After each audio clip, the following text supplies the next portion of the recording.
পৃথিবীতে যদি খাওয়া দাওয়া না থাকতো তাহলে মানুষ কখনোই এত কষ্ট করতো না, এটা আমার ধারণা। যাই হোক, আসসালামু আলাইকুম, কেমন আছেন সবাই? আশা করি সবাই ভালো আছেন। আমি সাদিয়া পদ্দেশী, আলহামদুলিল্লাহ ভালো আছি। অনেক দিন পর, প্রায় 1-1.5 মাস পর হচ্ছে আমি একটা ব্লগ দিচ্ছি। আশা করি না টেনে শেষ পর্যন্ত সবাই দেখবেন। আমাদের মতো মধ্যবিত্ত পরিবারের মাস শেষ হতে না হতেই, মাসের 20-25 দিন যেতে না দিতে টাকা কিন্তু শেষ হয়ে যায়। কি রান্না করব, কি খাবো, রাত পোহালেই শুরু হয় সকালে কি রান্না করব, দুপুরে কি রান্না করব, রাতে কি রান্না করব। এটাই হচ্ছে আমাদের মধ্যবিত্ত পরিবারের টেনশন। মাস শেষ না হতে না হতেই কিন্তু টাকা শেষ হয়ে যায়। যেমন মাসের এখনও 3-4 দিন আছে, আমাদের হচ্ছে ফ্রিজ একদম ফাঁকা। ভাবলাম যে দেখি কি করা যায়, ফ্রিজ খুঁজে খুঁজে 3-4 টুকরা হচ্ছে পাঙ্গাস মাছ পাইলাম। আমরা যারা মধ্যবিত্ত আছি তারা কিন্তু ছোট ফ্যামিলি আছেন বা বড় ফ্যামিলি যারাই থাকেন না কেন, যখন বাজার করবে 1-2 টুকরা মাছ বা মাংস রেখে দিবেন ফ্রিজের এক কোণায়, যাতে বিপদের সময় কাজে লাগে। যেমন আমি এমনটাই করেছিলাম। 3-4 টুকরা পাঙ্গাস মাছ আছে, ভাবলাম কি রান্না করি। এটা দিয়ে হচ্ছে আমি নতুন একটা রেসিপি রান্না করব। আপনারা এভাবে খেয়েছেন কিনা জানি না। প্রথমে আমি মাছগুলো সুন্দর করে ভেজে নিয়েছি, তারপর হচ্ছে বেগুন আগে সুন্দর করে ভেজে নিলাম। এটা কিন্তু নতুন বেগুন, খেতে কিন্তু বেশ মজা লাগবে। এভাবে কিন্তু আপনারা ইলিশ মাছ দিয়েও খেতে পারেন। বেগুন আর ইলিশ মাছ যেমন জমে ওঠে, আমি ইলিশ মাছ ভেবে আজকে হচ্ছে পাঙ্গাস মাছ রান্না করতেছি। কী করেন বন্ধুরা, মধ্যবিত্ত পরিবারদের হচ্ছে ইলিশ মাছ স্বপ্ন।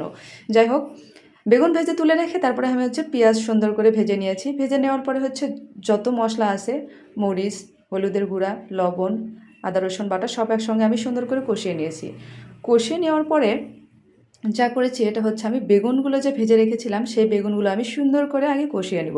যেহেতু বেগুন ভাজাতেই কিন্তু সেদ্ধ হয়ে গেছে, তারপরে হালকা করে আমি কষে নিচ্ছি, যাতে হচ্ছে কষানোর মধ্যে একটা এত সুন্দর একটা ফ্লেভার বের হচ্ছে, এত স্বাদের গন্ধ বের হচ্ছে, দেখতে যেমন লোভনীয়, খেতেও কিন্তু তেমন লোভনীয়। বেগুনগুলো কষানোর পর আমি অল্প করে ঝোল দিয়ে দিব।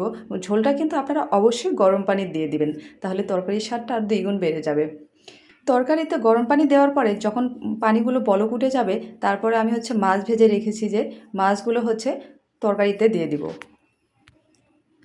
এভাবে সবগুলো মাছই আমি হচ্ছে দিয়ে নেড়ে চেড়ে তরকারির নিচে ডুবিয়ে দিব, যাতে হচ্ছে মাছের মধ্যে সব ধরনের মশলা চলে যেতে পারে।